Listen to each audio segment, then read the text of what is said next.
সম্মানিত সততা টাওয়ারের ফ্ল্যাট মালিকগণ, আপনাদের জ্ঞাতার্থে জানাচ্ছি আমাদের এই যে বোরিংটা বাতিল হওয়ার উপক্রম ছিল সেটা আমাদের দক্ষ এই হাবিব ভাই সারাদিনের প্রচেষ্টায় এটাকে সাকসেস করতে সফল হয়েছেন।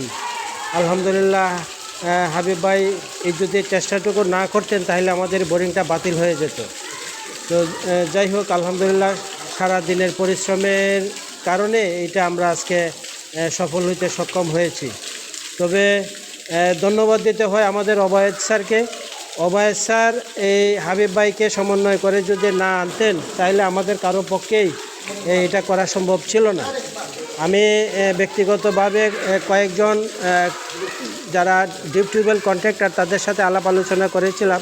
তারা অনেক হাই রেট বলেছিল, হাই রেট, যেটা তারা বোরিং ক্লিয়ার করে দিবে। অনেকে 1 লক্ষ টাকা 80,000 টাকা আমার কাছে চাইছেন, কিন্তু হাবিব ভাই শুধু ওনার পরিশ্রম দিয়ে মাত্র 20,000 টাকার বিনিময়ে উনি এটাকে এই বোরিংটা সাকসেস করতে পারছেন।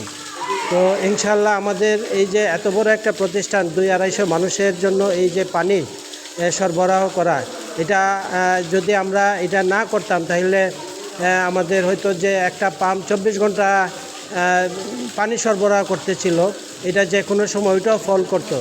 শেষে আমরা আমাদের এই বিল্ডিংটা পানি শূন্যতায় ভুগত। তো যাই হোক, সারাদিনের পরিশ্রমে এটা করা হয়েছে।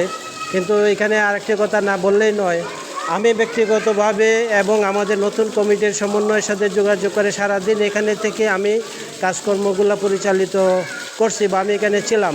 কোয়ালিটি এবং গুণগত মান সেটা আমি যতটুকু পারি কোয়ালিটি কন্ট্রোল মেনটেন করেছি।